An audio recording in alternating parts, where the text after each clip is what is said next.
It's almost that time of year when there's a little nail biting going on. Yes, it's almost FCAT, and we're here to hopefully give you a little peace of mind.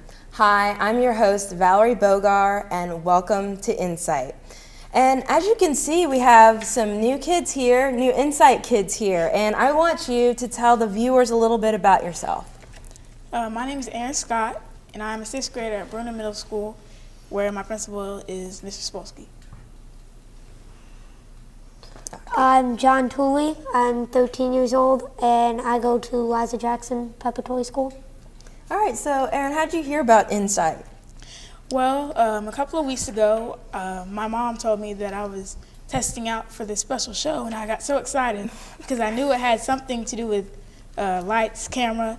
So I was interested, and we volunteered to come help out with Insight. So how did you feel when you had to do like the audition? Did you get a little nervous? It wasn't that really nerve-wracking, but I had fun at the end. It was really fun. Oh, that's great. What about you? I heard about it. Miss Bogar sent a Facebook request to my mom telling me that she wanted me to try out for Insight, and since I had done work with her before. And so I told my mom I'd be very interested, and she drove me up here. She drove me up, and I auditioned, and I found out a week later that I made the show.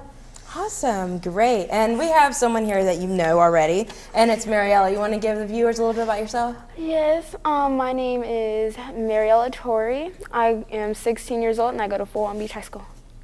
All right, great. And also, as you can see, we actually have someone else here on the show. We have a guest. And some of you, I'm pretty sure a lot of you know her. She is Dr. Alexis Tibbetts, and she's the Okaloosa County Superintendent of Schools. And I'm really, really happy you can join us here today. I'm really excited. Glad to be here, Valerie. You're a great young lady, and you and your mom, Nellie, run a great program, and we're pleased to partner with you in our school district. Oh, thank you so much. And we brought you here, and I know it's not a topic that everybody likes to hear, all the time, because not everyone loves tests, but we thought it was really important to tell the viewers and you guys up here a little bit about the wonderful FCAT. And so I want you to just at least give the viewers and let them know what exactly is FCAT, and also what is FCAT 2.0? Okay, FCAT is the Florida Comprehensive Assessment Test, and the 2.0 means it's the second version of that test. No Child Left Behind Act over 10 years ago required every state in the United States to give a test annually in reading and math to show annual progress of student performance. So that's why we give it, and that's what it is. Okay, thank you. And, me and the Insight kids, we were actually talking a little bit about FCAT, for the show. And they have a lot of questions, and they remember them, and they have questions for you. So, Aaron, what was one of the questions that you asked? One question we asked was, why else did we take the FCAT other than they want to see our progress? Well, teachers teach in Florida and all states now based on certain standards. And in our state, Aaron, they're called Sunshine State Standards. And the premise there is that students across the state of Florida should learn certain basic standards in certain grade levels. There will come a time when there are what are called national standards. We're already starting to look at those, called the Common Core Standards. And in 3 or 4 years, the FCAT will go away, and we will all be giving an assessment in Florida that mirrors the assessment over many states. And really, Aaron, that makes sense in our country, because if a 7th grader should be expected to add, subtract, multiply, and divide, negative and positive, integers, decimals, and fractions in Florida, then that 7th grader should be taught to do that in Alabama and Georgia and Montana and California and Wyoming. So that'll keep our nation strong and competitive. Awesome. That's a great response. John, I know you had a question too. Yes, Ms. Tibbetts, this is my first year having to take the end of course exams. It's kind of a new thing that we're doing at our schools. And I was just wondering, how does that end of course exam count in comparisons with the FCAT? That is a great question, John, and I'm really glad you asked it, because many of our parents need to know the answer to that question as well. End of course exams are going to be given in secondary schools. The reason John's taking this for the first time is he's a middle schooler, and in our high schools. And last year, we took the Algebra 1 end of course exam. This year, students who are taking biology and geometry and Algebra 1 will take the end of course exam. We will also field test an American history end of course exam, which is what juniors in high school take, John. So how does it equate to the FCAT? Well, just like in high school, if you don't pass the math and reading portion of the FCAT, you can't graduate from high school. The same will be true for these exams.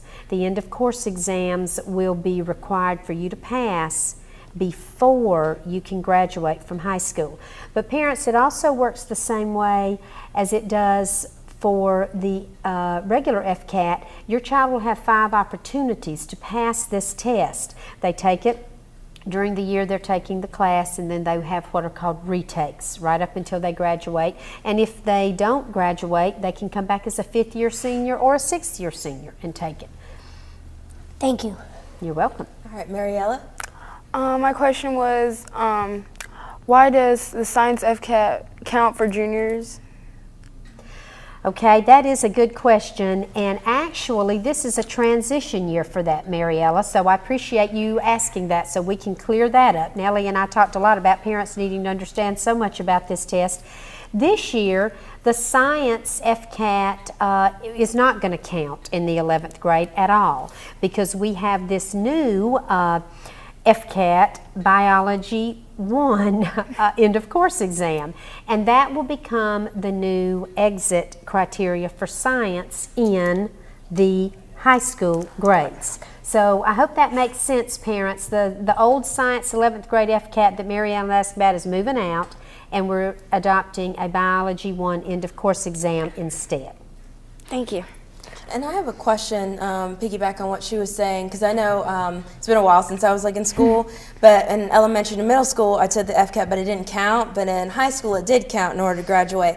Why is it that in some grades, it seems like some places it does count and some doesn't? Like when you say it doesn't count, do they still, consider the test or actually look at that? Well, the 11th grade science test doesn't count at all, but all of the other tests really do count, Valerie, and that's an excellent question. In the state of Florida, grade 3 promotion, that would be everyone that's in the 3rd grade this year, you can't be promoted to the 4th grade unless you pass the FCAT or go through summer school and pass an equivalent test.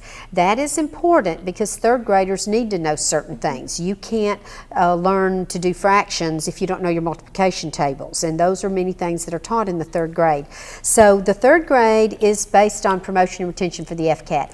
Now, then we do move through 4th through 8th grade. In our county, we remediate students in all grades. But Valerie's exactly right. By the time you get to high school, the stakes become very high, because you're no longer talking about promotion and retention, you're talking about graduation.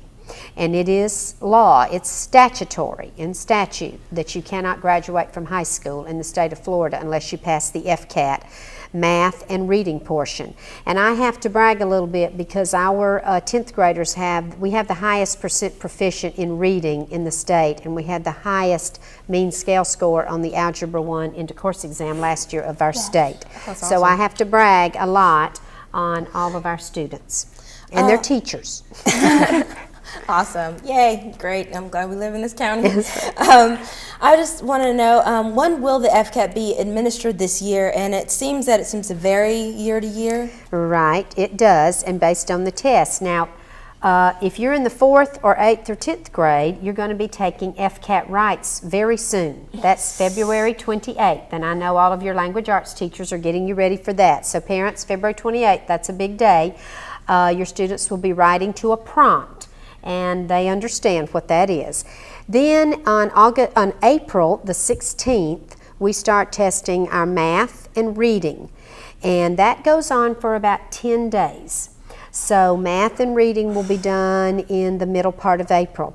Now the end of course exams that John was talking about earlier and Mary Ella in the biology, algebra, American history field test, and geometry, those are primarily the early part of May.